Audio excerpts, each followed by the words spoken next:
Welcome back. In our last video, we uncovered the chilling truth about how good people can fall, how small compromises, blind obedience, and the stories we tell ourselves can quietly twist kindness into cruelty. But if you thought that was unsettling, brace yourself. We're about to go even darker. Today, we'll peel back the layers of human nature to reveal the hidden forces that don't just nudge us toward the edge, but shove us right over it. From the illusion of righteousness to the terrifying power of our surroundings, we're diving into the deepest reasons why anyone, even you, could become the monster you swore you'd never be. And by the end, you'll discover the one thing that might just save us all. Let's get started. And this brings us to one of the most dangerous steps in the transformation of good people into monsters: dehumanization. When people begin to see others as enemies, as obstacles, as less than human, their moral restraints collapse. This is how individuals justify cruelty, oppression, and even violence. This is why soldiers in war are trained to see the enemy not as people, but as threats. It is why political and ideological conflicts so often turn vicious, because both sides begin to see each other not as fellow humans, but as something less.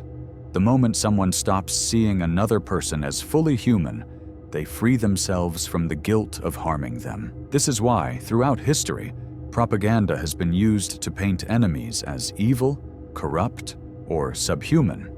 Because once that mental shift happens, morality no longer applies. But here is the terrifying part. This process does not just happen on a large scale in wars or political movements. It happens in everyday life.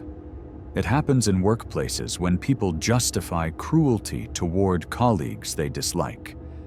It happens in relationships when partners convince themselves that their actions are justified because the other person deserves it.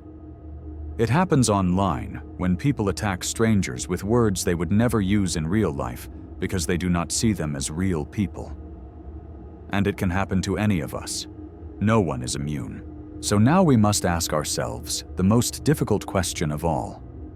If good people can turn into monsters, how can we stop it from happening? The answer is not simple, but in the next part, we will uncover the hidden safeguards, the psychological defenses that can prevent this descent. Because while darkness is always present, so is the light. If good people can turn into monsters, then understanding how to prevent this transformation is one of the most crucial lessons we can learn. Because while darkness is always present, so is the light. And the difference between the two often comes down to awareness, self-reflection, and the strength to resist the forces that seek to corrupt us. The first and most powerful defense is self-awareness. Many people believe they are immune to corruption simply because they see themselves as good. But as we have seen, morality is fragile, and good intentions are not enough to prevent someone from falling into darkness. In fact, the belief that I could never do something like that is often the first step toward moral blindness. Self-awareness means recognizing our own capacity for wrongdoing.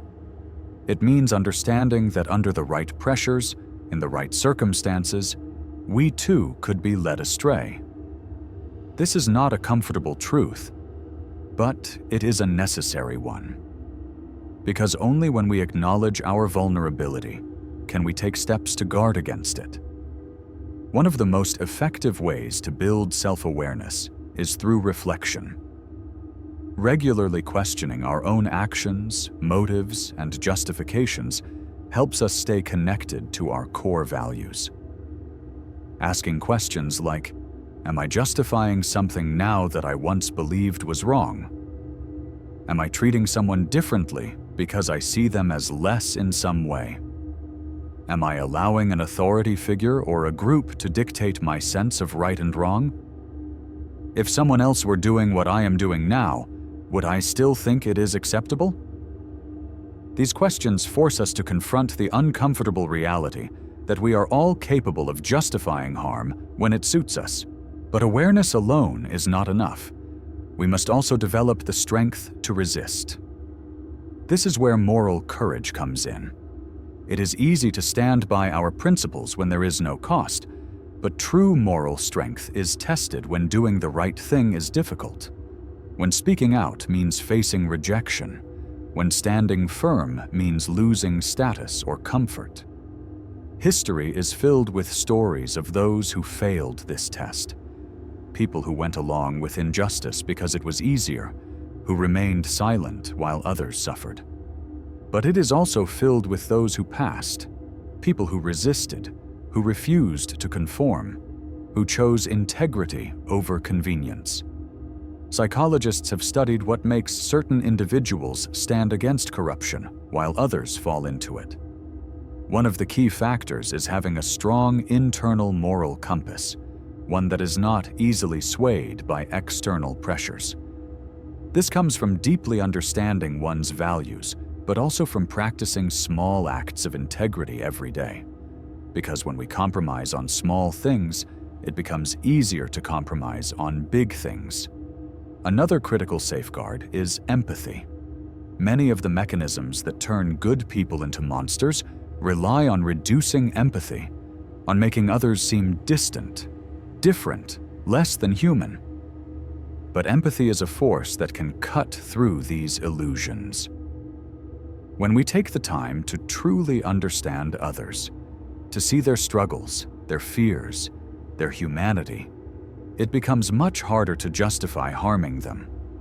Studies have shown that even brief moments of connection, hearing someone's story, learning about their experiences, can dramatically reduce prejudice and hostility. But perhaps the most important lesson of all is this: corruption is rarely a single event. It is almost always a slow process, built on small choices, minor compromises, and gradual shifts in thinking. And this means that stopping it is also a process, one that requires constant vigilance, self-reflection, and the courage to act when it matters most. In the final part, we will reveal the ultimate truth, the deepest reason why good people can become monsters. This is the final, most dangerous force at play, and once you understand it, you will never see human nature the same way again. There is one final terrifying truth that explains why good people turn into monsters. It is the force that underlies every transformation we have discussed: the slow erosion of morality, the justification of wrongdoing, the power of obedience, the illusion of righteousness, and the loss of empathy. It is the power of the environment. More than any internal flaw, more than any personal weakness, it is the world around us, the systems we live in, the cultures we absorb, the influences we are exposed to, that shapes who we become. A person is not born good or evil. They are shaped, molded, and guided by the forces around them. And if those forces encourage cruelty, division, and moral compromise, even the best of us can be led astray. Psychologist Philip Zimbardo, in his research on human behavior, introduced the idea of the Lucifer effect. He showed that under certain conditions, ordinary people can be led to commit extraordinary evil, not because they are inherently bad, but because they are placed in an environment that slowly warps their sense of right and wrong. Think about the many ways this happens in daily life. A workplace where unethical behavior is tolerated soon breeds employees who accept dishonesty as normal. A society that normalizes discrimination leads people to believe their prejudices are justified. A culture that rewards aggression over compassion creates individuals who see kindness as weakness. This is why no one can afford to be complacent. It is not enough to simply believe that we are good people.